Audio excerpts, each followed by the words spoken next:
안녕하세요. 우리 채널에 오신 여러분을 환영합니다. 함께 흥미로운 뉴스를 탐험해봅시다. 채널 구독하고 알림을 켜두시면 최신 업데이트를 놓치지 않습니다. 이제 오늘의 주요 내용을 살펴보겠습니다. 2차 아시아 월드컵 예선이 끝났는데 사실 2차 예선은 별 관심이 없지만 손흥민, 이강인, 김민재 등 한국 대표팀 선수들의 활약을 보니 기쁘기 때문에 매 경기가 역사가 되니 관심이 생겼다. 손흥민은 2차 예선 6경기에서 7골을 터뜨려 48골을 넣은 레전드 차범근과의 격차를 이제 좁힌 것으로 만족해야 한다.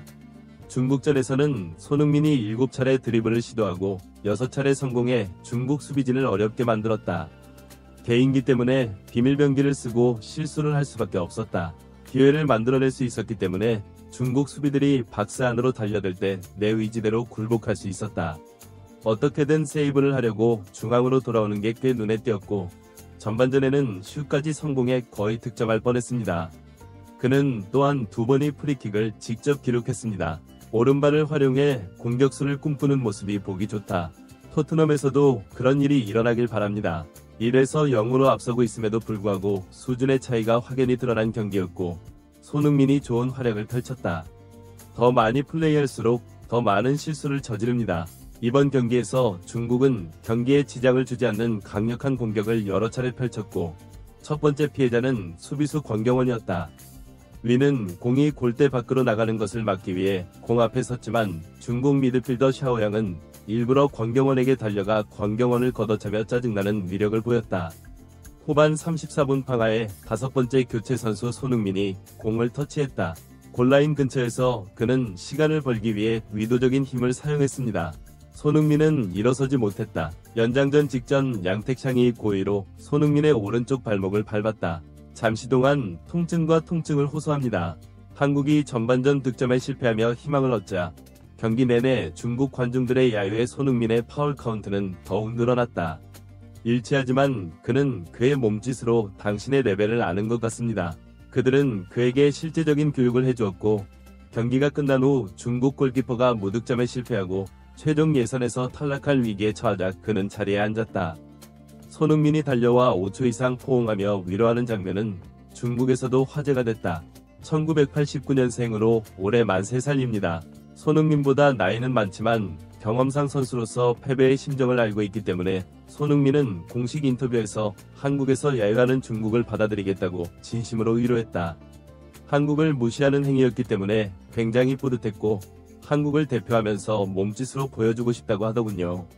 제스의 말은 우리가 첫 경기에서 3에서 0으로 승리했다는 것을 알고 있다는 것이었습니다. 손흥민은 이번 경기로 통산 127번째 경기를 치러 이영표와 사이가 됐고 마지막 경기를 부상 없이 치른다면 모든 경기 최다 득점 1위가 된다. 월드컵 직전에 등장했다. 한국은 이번 승리로 톱시드를 받았고 이 소식은 국내 언론에도 보도됐고 톱시드는 뮤직, 자존심이었나 보다 1차전에서 최종 예선에서는 맞붙게 됐다. 서로 이란이나 일본 같은 팀은 빅매치를 내서 더 재미있게 만들려고 하는데 한국은 빅매치가 별로 없어요. 먼저 한국, 일본, 호주, 사우디아라비아, 카타르, 아랍에미레이트 등 18개 팀에 대해 이야기해보자. 우즈베키스탄, 이라크, 요르단, 오만, 바레인, 중국, 팔레스타인, 키르기스스탄, 북한, 인도네시아, 쿠웨이트가 있습니다. 가장 우려되는 그룹은 한국, 호주, 아랍에미리트, 요르단, 인도네시아, 중국입니다. 재미있을 거야. 호주는 유럽과 결속된 강팀이라는 느낌으로 주목받을 예정이며 아랍에미레이트 벤투는 진출에 대한 복수를 꾀하는 요르단 감독의 지휘를 받아 의미를 더했다. 아시안컵 준결승에서 한국을 2에서 0으로 꺾고 결승에 진출하게 된다면 다시 만나 신태용 감독이 이끄는 인도네시아가 아주 유명해지길 바란다. 필리핀을 2에서 0으로 대파한 결승전에서는 선수들이 모두 모여 행복한 노래를 불렀다. 인도네시아가 최종 예선에 진출한 것은 이번이 처음이다. 그리고 마지막으로 중국을 만나서 반가워요. 이런 경기 때문에 한국이 월드컵 본선에서 탈락할 리가 없다. 일본이 죽음의 조에 들어가고 한국이 이기면 상황은 또 바뀔 수도 있다. 현재 1차전에서는 일본이 한국을 앞서고 있다. 한국이 지고 있는 가운데 승점 차이로 승리할 경우에만 순위가 역전될 수 있다. 한국이 아시아 강국이라면 피파 아시아 1위를 차지한 것은 오랜만이다. 순위에는 손흥민, 이강인, 김민재 등이 있지만 1위는 아니다. 최종 예선에서 가장 만나고 싶지 않은 팀이 바로 그 팀이다. 이번 라운드는 안타깝게도 북한이고 나는 거기에 관여하고 싶지 않습니다. 중국은 한국, 싱가포르, 태국의 도움으로 큰 발전을 이루었지만 중국 팬들의 커뮤니티 반응은 대부분 부정적이었습니다. 우리가 이겼어요. 한국과 싱가포르에 절해야 합니다. 정말 부끄러운 일입니다. 그들은 이렇게 전진합니다. 그들은 무엇을 하고 있나요? 매 경기가 한국의 원정 게임 같았어요. 이제 협회는 선수 영입보다 할 일이 더 많다. 최종 예선 진출은 항공료 낭비일 뿐이다. 이제 모든 사람을 교체하고 69명의 플레이어가 플레이하도록 합시다. 그러면 미래를 위해 더 좋습니다. 포인트를 쌓기 위한 마지막에는 이러한 매치를 10번 플레이하여 기적을 이루는 것입니다. 나는 정말로 한국과 일본과 경기하고 싶지 않고 중동팀만 상대하는 경기보다는 이란을 선택하고 싶다. 뿐만 아니라 우리는 너무 늙었습니다. 세대 교체부터 시작해보자. 어느 쪽이든 우리는 죽음의 패널에 있을 것입니다.